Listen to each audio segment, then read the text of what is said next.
亲爱的朋友们，欢迎来到微光夜读。年前，我签下一个大单，想着拿到提成给老爸换辆车，结果却收到辞退通知。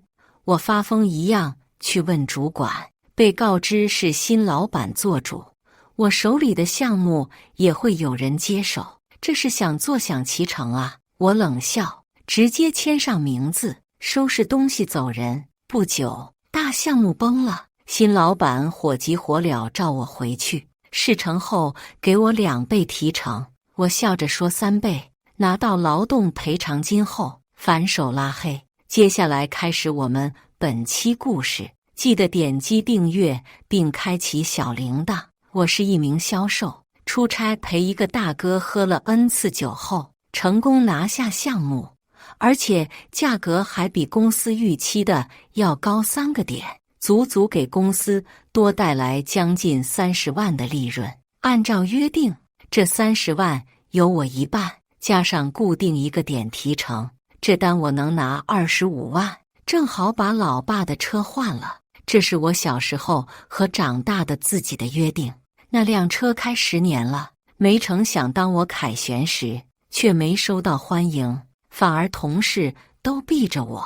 要知道，我早把成功拿下项目的消息发公司群了，按理说会有欢迎仪式，毕竟这是今年签下的最大项目。我感到不妙，回到工位后就发现桌子上边安静地躺着一封辞退通知书。我愣住，猛地抓起辞退通知书，发疯一样冲进主管办公室，将它狠狠甩在主管办公桌上，红着眼质问：这是什么？凭什么？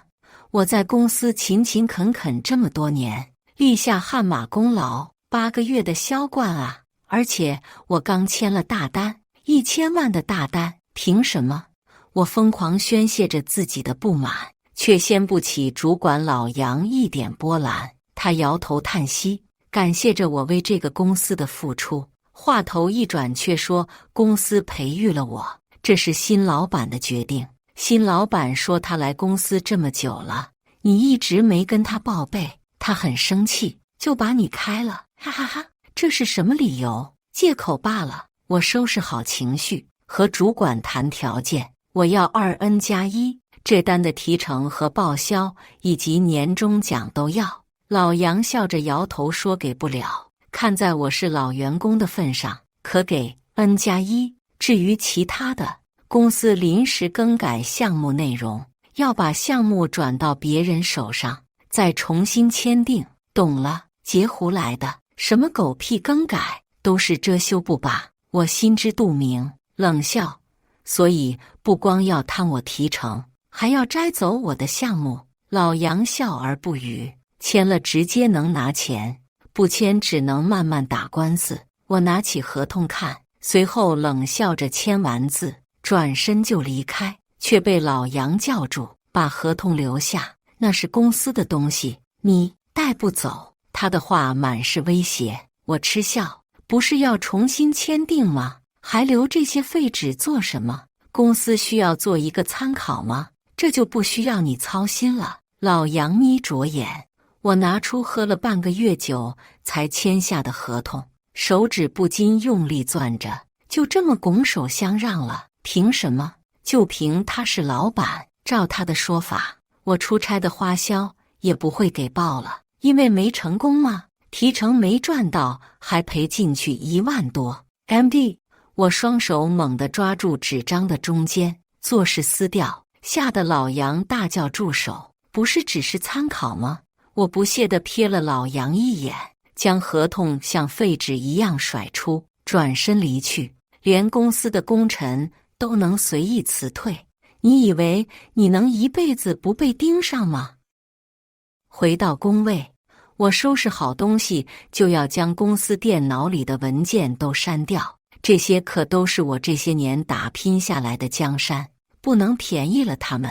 这是公司的东西，你要是敢删掉，我可以告你损毁公司财产。一个雷厉风行的身影快速走过来，抢走电脑。我心中冷笑，也不阻止，这就是那新老板海龟回来的，一股子洋臭。你删了？海龟瞪我，我撇嘴，就删了我的社交账号。哼，谅你也不敢。我现在命令你把客户信息都交接给我，这是你的义务。新老板非常强硬，吃，你算什么东西？也配命令我？我自己找的客户，和公司有半毛关系。我不屑道，拿起东西就走。没有公司给的资源，你能找到那么多客户？真把公司的资源当成自己的能力了是吧？海龟火大，你别想拿到1分赔偿金。我停也不停，直接走，气得身后的海龟破口大骂，真把自己当回事了。没了你，公司照样运作。刚踏出公司，我就发现自己被踢出了公司群，公司的那个内部工作号也登不上去了。不出意外，我的劳动赔偿金也没了。签了合同就是这样，只会让公司随意拿捏自己愿不愿意给，什么时候给，全凭老板意愿。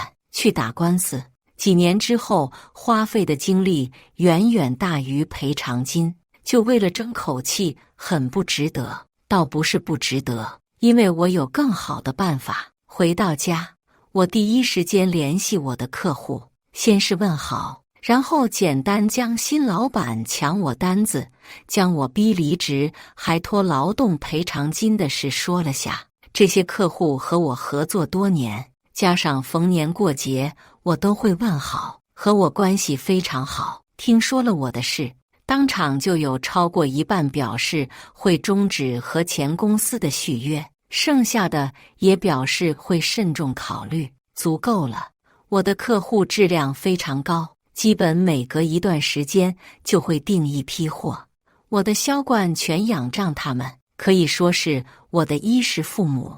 以我占据公司全年业绩1半的实力，公司要损失掉30%以上的订单，那可是大几千万。而新老板觊觎的那1000万的大合同，里边有几个合同外的隐藏条件，要是没给那位大哥做到的话，哼，那黑社会大哥可不是吃素的。当初我可是陪着他花天酒地了半个月才拿下的项目，目睹了大哥的实力。那1000万的订单不过是大哥拿来玩玩的而已，只不过是大哥名下一个微不足道的产业。小宋，来跟我干吧，给你开一样的工资。有客户邀请我入职，还不少。我一婉拒后说以后会考虑的，现在要先把前公司的事弄好。随后我给一家更大的销售公司投去简历，凭我的实力应该不是问题，但被前公司扑得太狠，导致我没什么自信。投完后我倒头就睡，这些年早九晚九全年无休的工作，被公司当核动力驴来使，到头来落得一身病不说，还被无故辞退。接下来我要好好爱自己。可刚躺下没多久，手机就嗡嗡地震个不行。我下意识迅速接过电话，以为简历有了回复或者客户找我，没想到却是那只龟叫的海龟。宋浩轩，把公司客户资产还回来，不然法庭上见吧。一股子洋调，我嗤笑一声，公司的客户资产不都在电脑里了吗？别 TM 装傻，最重要的那些客户你都带走了，别给我耍花样，上了法庭赔死你。海龟威胁，我在澳洲学的 MBA， 对法律可是了如指掌，你在搞笑吗？谁跟你说我带走的客户是公司的资产？你怎么证明那是公司的客户资产？我很不屑，用公司渠道订货的就是公司资产，不管是别人打来，或者你用公司给的资源去咨询来的订单，都是。海龟很自信，随即非常鄙夷，亏你还是销冠呢，这都不懂。文盲也是，销冠都是靠公司得来的，你算个爹吗？真是给老子气笑了。你有脑子吗？就你那破公司，真靠你所谓的公司渠道，那其他人怎么订单这么少？海龟冷哼，说我只是运气好，真是招笑。我直接硬刚，懒得和你这蠢龟多说。那些优质的客户都是我线下一个一个跑来的，和公司没有半毛钱关系。你要告就去告，我奉陪到底。不可能，海龟不相信。你这蠢货，你不会去查吗？那些客户给公司打过一个电话，真以为你那破公司多优秀，打个骚扰电话人就给你订单，人家不会找更好的公司吗？我骂爽了，我敲你哇！你给我放尊重点！海龟气坏了，立即让人去查，是你该摆正自己的位置，老子都辞职了，还搁这狗叫老子呢？我是逆蝶，我肆意嘲笑，挂断了电话。没多久，对方又打来电话，态度依旧嚣张。我承认你这小废物有点小本事，但也就一点，没有公司，你啥也不是，给我整笑了。嘴硬什么？发现裁员裁到大动脉了，要求我回去吗？海龟哈哈大笑，肆意嘲笑我的狂妄。老子是海龟，你能谈下的项目，我谈不下来，我一个一个去谈。我要让你知道，人家认的是公司，不是你这个废物。我知道你找不到工作急坏了，求我啊！我让你回来当我的助理怎么样？月薪3000，够多了。简直是在羞辱我！我懒得和他多说，到时候他就知道人家认的什么了。我知道你抹不开面子，还想求我回去，叫声爹听听我就回去。互相阴阳怪气许久，海龟绷不住了。NMD， 别想在这个行业混下去，没有公司会要你这个废物。说完就挂了电话。我笑了。恰巧这时博思直片头的简历有了回复。宋先生，我们公司非常欢迎您的加入，什么时候有时间来面试一下？届时我们经理会亲自面试您。我狂喜，连约了明天上午的面试，还说能得到贵公司的信任，非常受宠若惊。我们经理很爱惜您这样的人才。第二天，我收拾好行头奔赴新公司。不巧的是，公司在去前公司的必经之路上。更不巧的是，我还碰见了那只海龟。他在和2个女同事谈笑风生，说着自己在国外的见解，顺便贬低我几句。现在这个时代最不缺的就是人才，宋浩轩那样的人，人才市场一抓一大把，缺的是机遇，是眼界。要敢于把握机遇才。海龟顺着2个女同事的视线看向我，快步上前将我挡在电梯外，嗤笑：公司重地，闲杂人等不能。我直接撞开他挤进去，冷笑：好狗不挡道，这栋大厦都是你家的？哼，摄像头藏起来了吧？来闹吗？门都进不去。海龟眼神轻蔑，见我看不理他，忍不住小声嘲讽：你在公司门口跪1天，说不定我会可怜你，给你发劳动赔偿金。见我依旧不理他，海龟忍不住嗤笑：装什么啊？工作都丢了，废物一个。等他们下了电梯，我上前1步，就听到海龟大喊着保安，然后非常得意地回头盯着我，嘴角上扬。我嗤笑一声，冲那2个女同事说道：听到了吗？这就是被辞退的下场。多有人情味的公司。2个女同事的脸色都不太好看，大家都是牛马，有种兔死狐悲的感觉。新老板把萧冠贬得一无是处，这不是在说他们连废物都不如吗？还抓住机遇，这是暗示他们抓住机遇 X 吧。随后电梯门缓缓关闭，我还听见海龟在龟笑着耸包，可惜无人在意。电梯缓缓上升，再打开，已经到了销售酒水的龙头公司醇香久远公司，甩了前公司不知道多少条街。刚下电梯，就有一个包臀裙黑丝美女上来询问，领我到面试办公室，细声软语地给我介绍公司内部的情况。仿佛我已经入职了一样。来面试的人还不少，个个都是人才，既是高学历，又是黑长直，竞争激烈。我在其中显得平庸，一时间有些紧张。不曾想，经理来了后，先是冲我笑了笑，才开始群面。他拿出2瓶红酒，一瓶是小众却深受富人喜爱的，另一瓶则没有牌子。经理用学历很重要，但能力更重要。开场，随后给出试题。第一题，推销第一款红酒。面试开始，第一款红酒都被大家认了出来，他们纷纷从它的产地、口感、消费人群到适合在哪里推销，这么推销疯狂凯瑞着。有向高档酒吧和酒店推销的，也有找大 V 直播带货的，甚至构建私域的。各种办法讲得头头是道，都有一定的可行性，甚至他们有相应的资源，但无一例外，不是沉没成本大，就是竞争激烈。而我呢，我站起来就说了5个字：我会跑业务。旁边几个竞争对手差点笑出声，估计觉得我是来搞笑的。这年头跑业务跟饿死没什么区别，意味着没人脉，只能累死累活的跑，和他们这种背后有资源的完全不能比。不曾想，经理先是夸赞了他们几句，然后用大篇幅狠狠地夸赞我，诠释了什么是销售精神，夸得他们都有些懵逼了，都怀疑我是不是董事长私生子了。下一题，品酒，然后推销。经理说出这是公司新研发的一款药酒后，让我们自由发挥。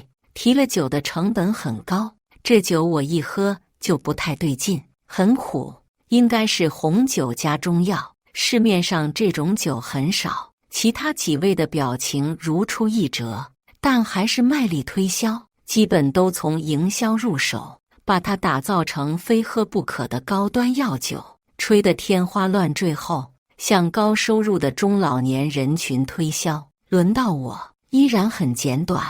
我建议公司放弃这款产品，虽然它也许会成功，但失败的可能性更大，成了也无非是成了一个小众的红酒品牌，因为口感的问题解决不了，而失败的成本很大，大到哪怕舍弃了前期的研发投入也要舍弃。我们是一个销售公司，要从利润出发，这种没有经过市场检验的酒不应该出现在销售公司里。几个竞争者都觉得我在胡说八道，人家问东我说西，明显还没脱离定势。这一次是我赢了，看着对面经理拿出的劳动合同，我心里松了口气，总算拿下这份工作。重新认识一下，我是醇香久远公司销售部经理刘勇，久仰大名。宋浩轩。柳经理露出和善的笑容，伸出手：您认识我？我受宠若惊的握手。当然，怎么能不认识你呢？你可是把公司好几个客户都被弹走了。柳经理颇有怨念，我这才知道，我的客户里边有好几个之前一直是醇香久远公司的客源，虽然不知道那个蠢货公司为什么把你开除了，但显然我们公司更需要你这样的人才，欢迎你的加入。我们这边给到的待遇是1万底薪，朝9晚5，双休，6险2金，2个点的提成，怎么样？听着柳经理的话，我愣在原地，一时间很怀疑是不是听错了。这待遇比前公司好了1万倍。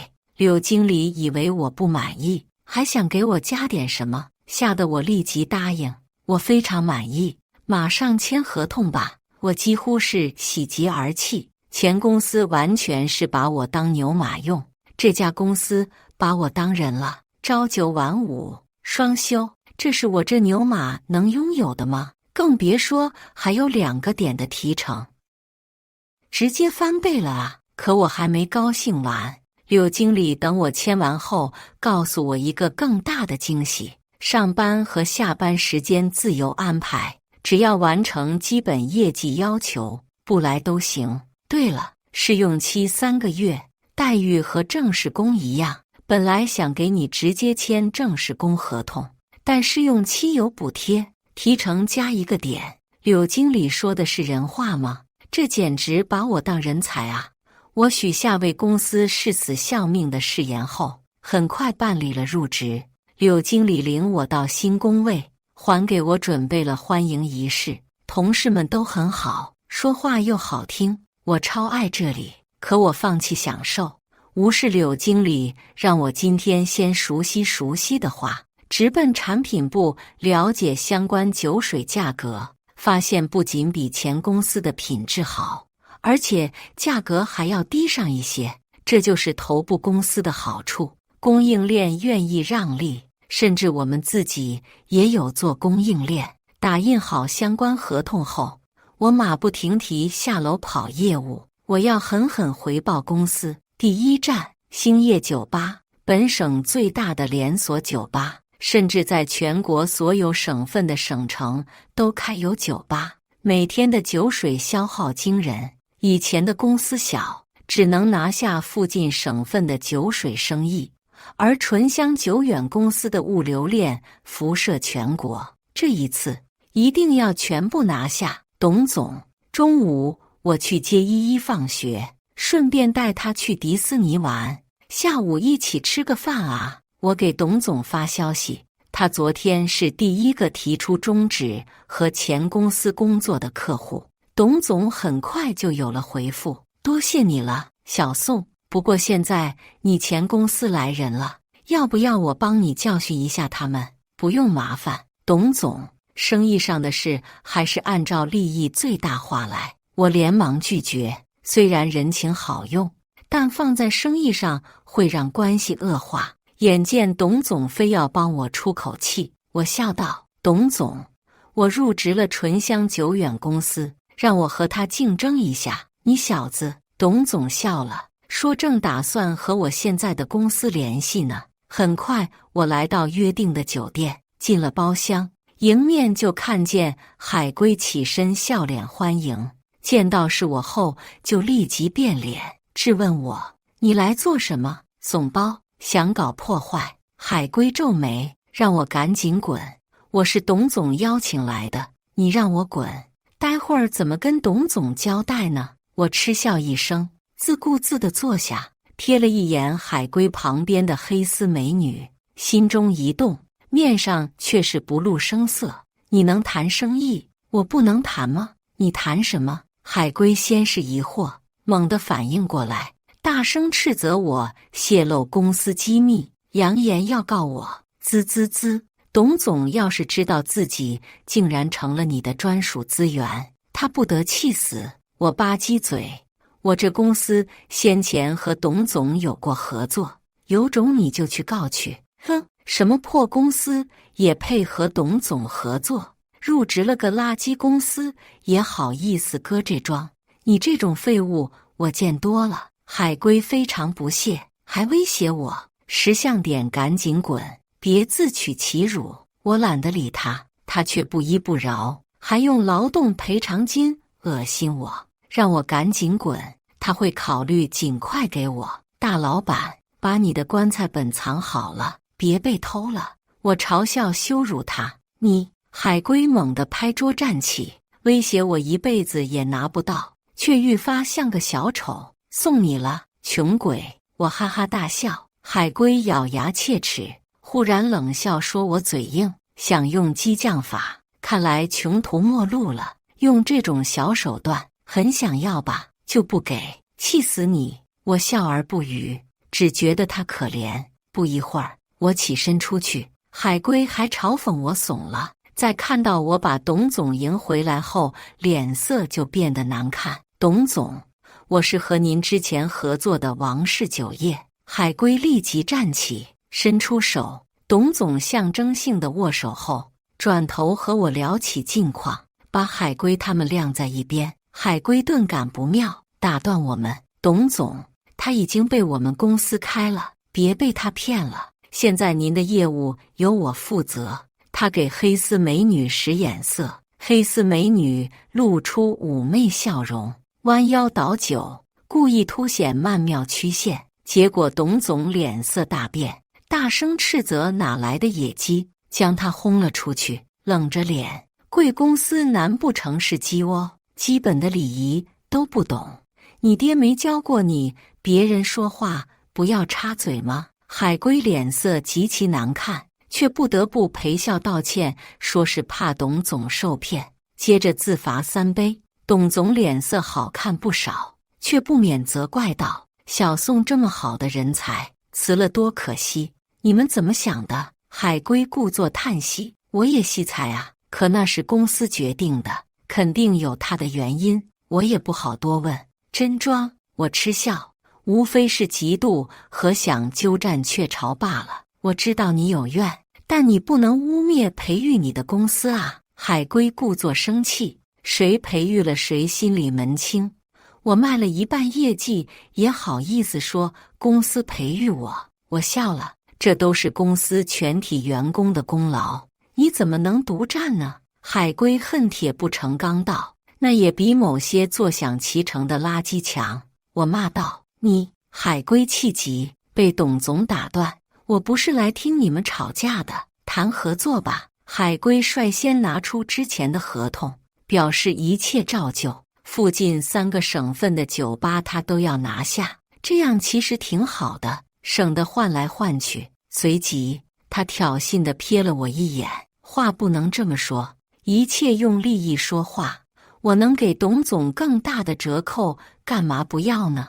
你这不是浪费董总的钱吗？我反驳他。海龟立即嘲讽说：我那小破公司根本给不起折扣，董总这种小公司保不齐会拿假酒当真酒卖，您可得注意些。我懒得理他，直接说可以在海龟公司条件的基础上再让利1个点。不可能！海龟立即狗叫，随后说我为了业绩钱都不赚了。很快跟上，说在我的基础上再让利0.5个点，这已经是把公司的利润让出去了。和我斗，你也配？他非常嚣张，还以为多牛呢，0.5个点也好意思说出口。我再让利1点，我肆意嘲笑，无限猖狂。这1个点加上他叫的0.5个点，我还剩1.5个点的提成，不带怕的，绝对不可能！你卖假酒！海龟指着我的鼻子骂，这已超出他的承受范围，他最多和我出的价格一样，这就不劳你费心了，滚吧！我指着门口讥笑，某些人找不准自己的定位呢，装什么啊？卖假酒很光荣吗？海龟破口大骂，一口咬定我卖假酒，让董总不要上当，最好直接报警。我都给不起那个价格，更何况你那个破公司？你以为你是醇香久远公司的吗？我嘴角上扬，适时地掏出工作证。抱歉，鄙人碰巧就是。你在污蔑我公司，让你吃官司？不可能！海龟瞪大眼睛，一把夺过工作证。他仔细查看后，脸色阴暗，继续叫啊！真以为自己公司多牛？真以为老子没人要？现在跪下来求我，说不定我会考虑回去。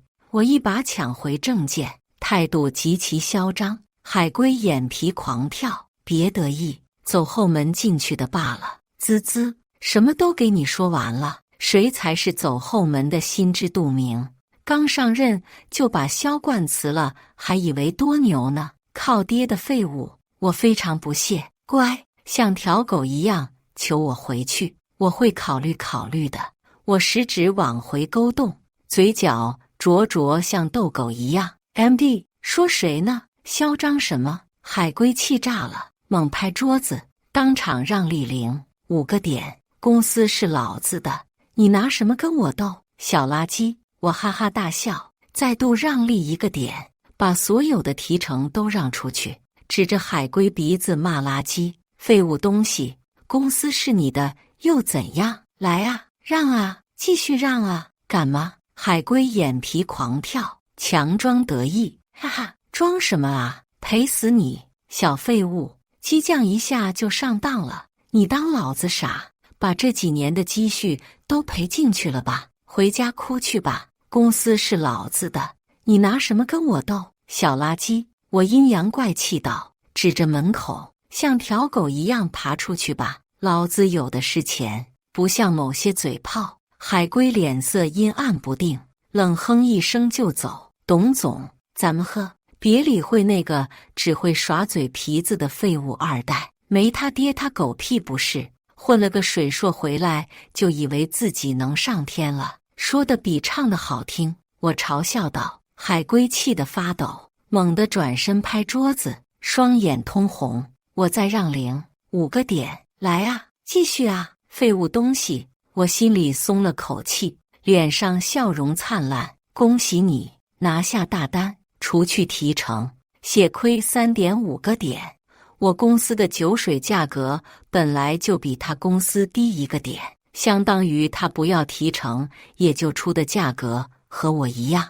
我让出3个点后，他还比我高，只能说血亏。海龟发疯了，疯狂辱骂羞辱我，说就算亏又怎样？老子有的是钱，就是要狠狠羞辱我，让我继续叫10万块钱，老子亏不起吗？哈哈哈！真是笑话，亏又怎样？亏就代表你是废物啊！我大笑，废物比你这个垃圾强多了，赶紧滚！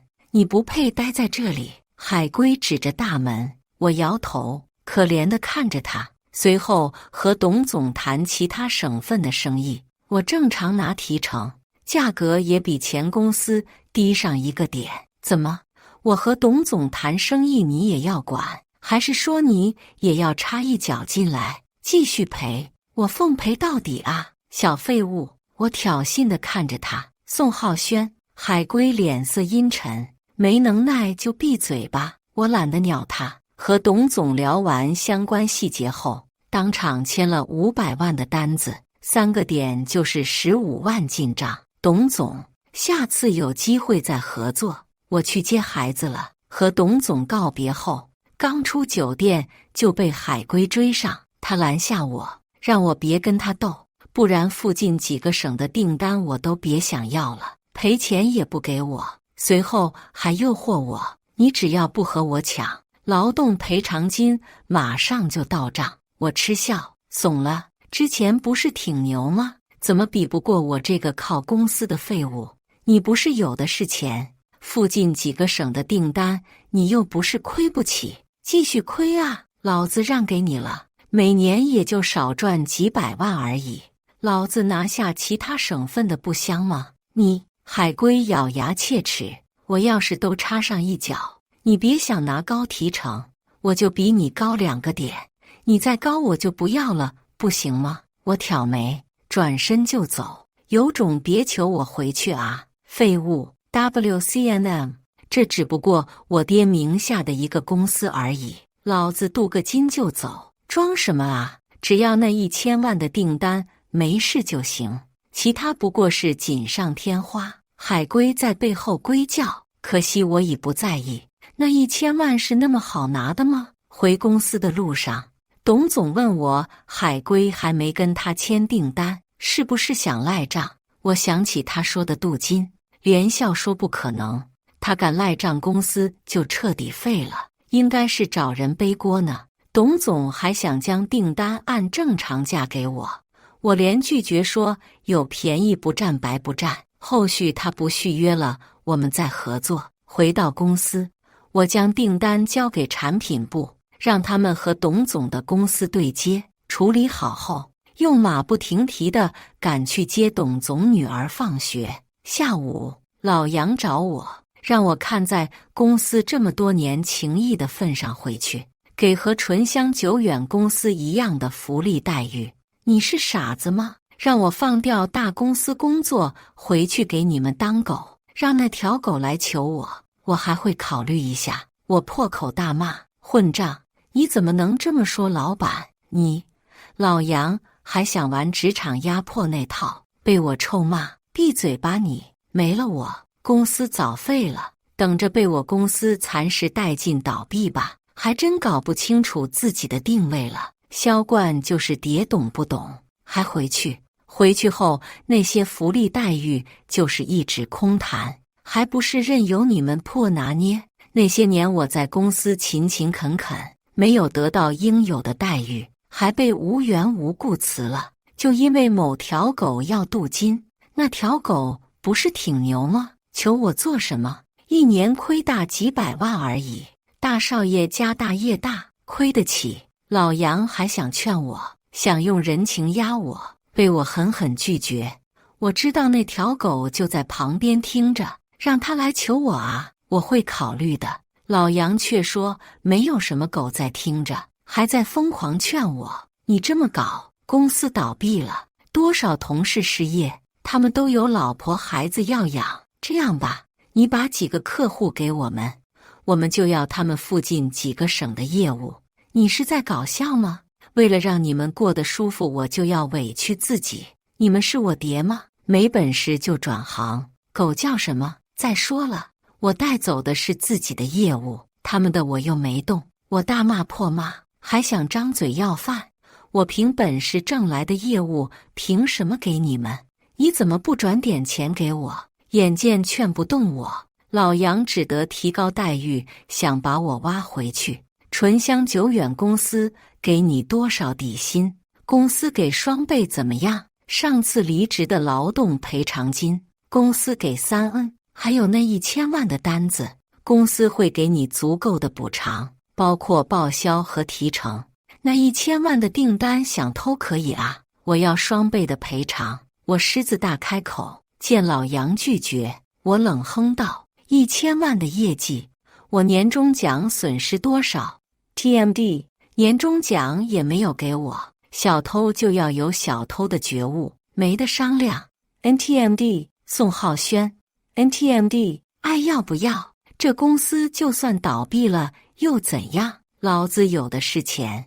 电话里忽然传来龟叫，然后就被挂断了。我笑了，那只龟果然在。随后，老杨又给我打来电话，说一切可以商量，让我通融通融。我懒得和他鬼扯。让他先把劳动赔偿金、报销和提成先给我，后续再聊工作。他不肯，我直接挂断电话。看来还不够疼啊！接下来1个月，我陆续又签了2个大项目，前公司还想来掺和一脚，但当我让出2个点后，他们就熄火了。签是能赚，但赚少了等于亏了，是那种差业绩，没人想要。而且那2位老板还把其他省份的业务也都给了我，足有1500万的业绩，其他省份还是满提成的，爽翻了。老杨还在疯狂打电话，试图劝说我，可惜一点实际行动都没有，都是嘴炮。很快，大哥的1000万订单要开始送货了，他们要完了。果不其然，老杨打电话咆哮，问我大哥有什么要求，要急疯了。我关掉声音，把手机放到一边。没多久，他自己就挂了，然后疯狂消息轰炸，说大哥要把酒砸了，让我快把要求说出来。老杨笑着摇头说给不了，看在我是老员工的份上，可给 N+1。至于其他的，只把老杨说赔偿要等公司审批，等把这件订单弄好了，他事后一定尽快赔给我。我笑了，等你赔给我，我事后一定帮你弄。很快，海归打电话威胁我说我涉嫌合同欺诈，要把我送进去。我故作惊讶道：你承认那是我的订单了？你这是抢我的订单吗？他说我一辈子拿不到赔偿，然后直接挂了电话，真是小丑一样。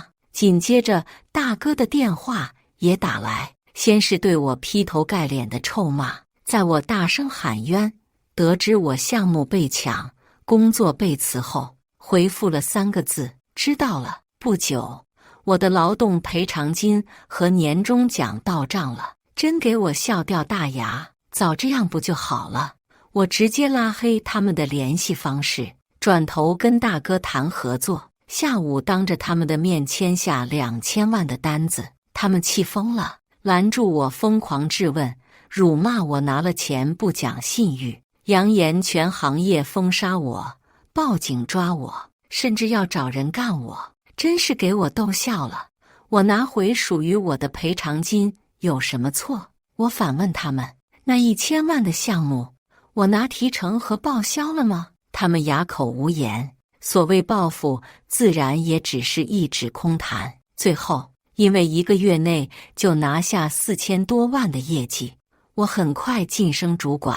前公司坚挺了半年，就被我公司蚕食殆尽了。行业的竞争就是这样激烈，把大动脉切断了，就是这个下场。至于那只海龟，听说被他爹下放到更垃圾的公司历练去了。最后，我给我爹换了辆超级无敌好看帅气的大米苏7 Plus。感谢大家的观看，本期故事精彩吗？欢迎大家在下方评论区吐槽。如果你喜欢这类故事，记得点击订阅微光夜读，并分享给更多的人，这会对我帮助很大。再次感谢大家的观看。